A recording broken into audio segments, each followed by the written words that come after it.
দুর্দান্ত এক জয় দিয়ে 2026 বিপিএল মিশন শুরু করলো ঢাকা ক্যাপিটালস। ব্যাটিং বোলিং দুই বিভাগেই দাপট দেখিয়ে পরাজিত করলো শান্ত মুশফিকদের রাজশাহী ওয়ারিয়র্সকে।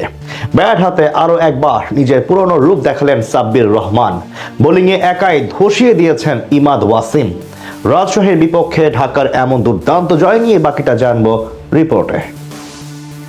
আগের ম্যাচে 190 রান চেস করে জয় পাওয়া দলটা আজ 150 রানই করতে পারেনি। সিলেটে যেন পুরোপুরি ইউটার্ন করে রাজশাহী ওয়ারিয়র্স। লাক্কাতুরায় এদিন টস জিতে আগে বল করার সিদ্ধান্ত নেয় ঢাকা ক্যাপিটালস। বিপরীতে ব্যাট করতে নেমে শুরুতেই ধাক্কা খায় রাজশাহী ওয়ারিয়র্স। ইনিংসের প্রথম বলে ইমাদ ওয়াসিমের স্পিন সামলাতে গিয়ে স্টাম্পিং এর শিকার হয়ে সাজঘরে ফিরে যান সাহিবজাদা ফারহান। সেই ধাক্কা অবশ্য দ্রুত সামলে নেন অধিনায়ক নাজমুল হোসেন শান্ত এবং তানজিদ তামিম। তৃতীয় ওভারে নাসির হোসেনের উপর চড়াও হন এই দুজন। এক ছক্কা সহ মোট 3 বাউন্ডারির সাহায্যে সেই ওভারে আনেন 16 রান। সেট হয়েও ইনিংস লম্বা করতে পারেননি তানজিদ তামিম। পঞ্চম ওভারে নাসিরকে টানা 3 বাউন্ডারি হাঁকাতে গিয়ে ওসমান খানের হাতে ধরা পড়েন 15 বলে 20 রান করা এই ব্যাটার। তবে অন্য প্রান্ত দিয়ে আগ্রাসী মেজাজে ব্যাট চালাতে থাকেন নাজমুল হোসেন শান্ত। পাওয়ার প্লেতে জোড়া উইকেট হারিয়ে 52 রান তোলে রাজশাহী। অষ্টম ওভারে ইমাদ ওয়াসিমের দ্বিতীয় শিকার বনে 13 বলে 15 রান করে বিদায় নেন ইয়াসির আলী রাব্বি। 2 ছক্কা ও 2 চার হাঁকে অর্ধশতকের দিকে আগাচ্ছিলেন আগের ম্যাচের সেঞ্চুরিয়ান নাজমুল হোসেন শান্ত। তবে সেটা আর করতে পারেননি তিনি। 11তম ওভারে ইমাদ ওয়াসিমের বলে সামনে বেড়ে খেলতে গিয়ে লঙ্গনে ধরা পড়েন এই ব্যাটার।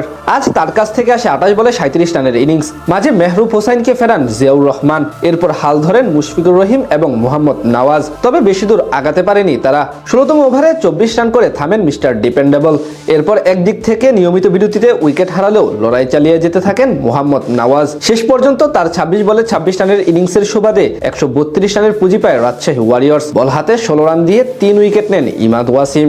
ছোট লক্ষ্য তাড়া করতে নেমে অবশ্য সুবিধা করতে পারেনি ঢাকা ক্যাপিটালস। দ্বিতীয় ওভারে তানজিম হাসান সাকিবের গোট লেন্থে পিচ করা হালকা সুইং করা ডেলিভারি লাইন মিস করে ডিরেক্ট বোল্ড হয়ে ফেরত যান মাত্র 1 রান করা তারকা ব্যাটার সাইফ হাসান। তবে সেই ধাক্কা সামলে ধীরে সুস্থে খেলতে থাকেন পাকিস্তানি ব্যাটার ওসমান খান এবং তরুণ আব্দুল আল মামুন।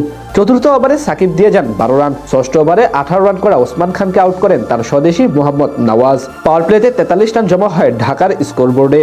এরপর অধিনায়ক মিথুনকে নিয়ে বেশ ভালোভাবেই আগাচ্ছিলেন মামুন। সিঙ্গেল এবং ডাবলে ভরসা করে আগাচ্ছিল তারা। তবে ব্যক্তিগত 12 রানের মাথায় বড় শট খেলতে গিয়ে ক্যাচ আউট হন মিথুন। শেষ 10 ওভারে তাদের দরকার ছিল 66 রান।